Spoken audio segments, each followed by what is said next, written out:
गोपाल नाम का एक व्यक्ति था जो गंगापुर नामक गांव में रहता था।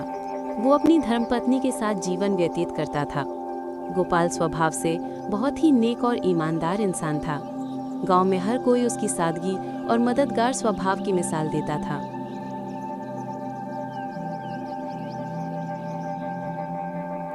राधा, ओ राधा, कहाँ हो? लगता है तुम नदी किनारे कपड़े धोने गई हो। अच्छा, चलो तब तक मैं भी खेत होकर आता हूँ। गोपाल अपनी बैलगाड़ी लेकर खेत की ओर निकल पड़ता है। गोपाल एक लकड़हारा था जो बाजार में लकड़ी बेचकर अपना भरण पोषण करता था। गोपाल मेहनती और ईमानदार इंसान था। चाहे धूप हो या बरसात, वो रोज जंगल जाता, लकड़ियां काटता और बैलगाड़ी में लादकर बाजार ले जाता। गांव वाले उसकी मेहनत और सच्चाई की बहुत कद्र करते थे। राधा नदी किनारे कपड़े धो रही होती है। ठंडी हवा बह रही है और नदी का पानी कलकल कर रहा है। तभी राधा अपनी सखी से कहती है, अब मुझे घर जाना होगा। देर हो जाएगी तो सब काम अधूरे रह जाएंगे। गोपाल खेत पर गए हैं, वे थक कर लौटेंगे तो उन्हें गरम गरम खाना चाहिए होगा। मुझे अभी चूल्हा भी जलाना है और रोटियां भी बेलनी है। अगर मैं देर कर गई तो घर का सारा काम बिगड़ जाएगा।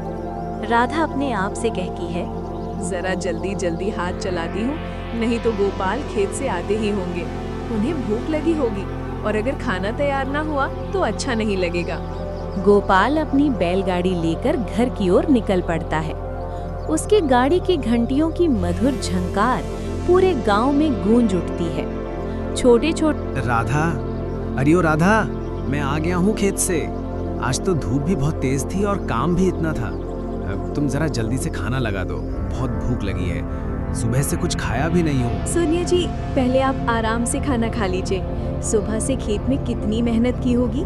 मैंने सोचा था कि आज दोपहर को थोड़ी देर आप आराम कर पाएंगे, मगर गांव का काम कभी रुकता ही नहीं। अब देखिए, खेत की मेड़ भी दोबारा उठवानी पड़ेगी और कुएं का पानी भी दिन पर दिन कम होता जा रहा है। आप पेट भरकर खा लीजिए, फिर उसके बाद आपको बाजार जाना है। राधा हल्की मुस्कान के साथ आकर सूची थमाते हुए धीरे धीरे कहती है, सुनो जी, ये रही सूची। बाजार जाते हुए तेल, दाल, गुड़ और चावल लेते आना। घर में बस 2 दिन का ही बचा है। साथ ही थोड़ा नमक और मसाले भी देख लेना।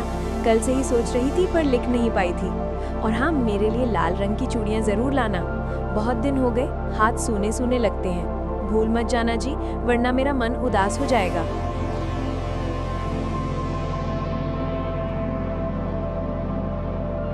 गोपाल सूची हाथ में लिए पैदल ही रास्ते पर बढ़ता है और चारों ओर फैले खेतों में हवा सरसराती हुई कहीं कहीं किसान काम में जुटे दिखाई देते हैं तो कहीं पेड़ों की छांव में चढ़ते हुए।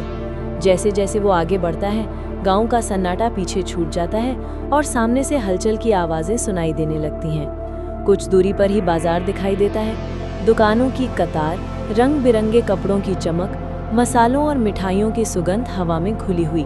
चारों ओर लोग सामान खरीदते बेचते, आपस में हंसते बोलते नजर आते हैं और पूरा माहौल रौनक से भरा होता है। गोपाल के बाजार की ओर निकलते ही राधा अपने कामों में जुट जाती है। आंगन में झाड़ू लगाते हुए वो इधर उधर फैली धूल और पत्तियों को समेटती है। फिर तुलसी के पास थोड़ा पानी छिड़ककर दीपक की जगह साफ करती है। राधा अपने काम से थोड़ी देर विश्राम लेकर आंगन के कोने में बने चबूतरे की ओर जाती है, जहां सविता काकी बैठी होती है और उनके साथ राधा अपने दिनचर्या की बात करती है। गोपाल हाथ में राधा की सूची कसकर थामे बेचैनी और उत्सुकता के साथ चूड़ी वाले की दुकान की ओर बढ़ता है। जैसे ही वो पहुंचता है, उसकी आवाज बाजार की हलचल के बीच गूंजती है। भैया, अरे ओ भैया, लाल चूड़ियाँ दिखाना। भैया, अरे ओ भैया। लेकिन चूड़ी वाला अभी भी किसी बुजुर्ग व्यक्ति से व्यस्त होता है। उनके साथ पुरानी बातें कर रहा होता है और गोपाल की आवाज सुनकर भी सिर नहीं घुमा पाता। गोपाल बार बार जोर से पुकारता है, थोड़ी निराशा और हल्की हंसी के साथ, मानो खुद को समझा रहा हो कि धैर्य रखना होगा। उसके चारों ओर लोग अपने काम में व्यस्त हैं। दुकानों की चहल पहल, रंग बिरंगे सामान की चमक में गोपाल थोड़ी देर के लिए खो जाता है। थोड़ी देर बाद चूड़ी वाला अपनी बातचीत खत्म करके धीरे धीरे उसकी ओर ध्यान देता है और कहता है, अरे हाँ भाई, देखो लाल चूड़ियाँ दिखाऊं। कांच की नाजुक, लाख की मजबूत और ये डिजाइन वाली जरा खास। हाथ का नाप बताना, वरना फिटिंग बिगड़ जाएगी। त्योहार। गोपाल घर पहुंच जाता है, चूड़ियां और राशन लेकर घर आ जाता है। ओ राधा, कहाँ हो तुम?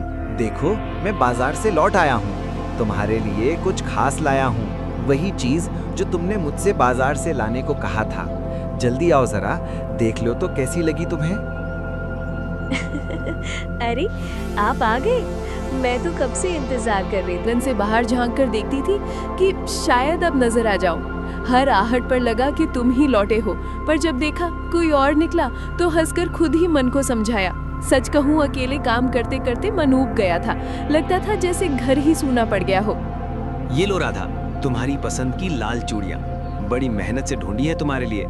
बाजार की कितनी ही दुकानों पर गया, हर जगह देखा, पर मन को भाने वाली नहीं मिली। आखिरकार जब ये दिखी तो सोचा बस यही तुम्हारे हाथों में खूब जचेंगी। तुम्हारी हंसी की तरह चमकदार और तुम्हारे मन की तरह सच्ची। गोपाल हल्की हंसी के साथ राधा को देखता हुआ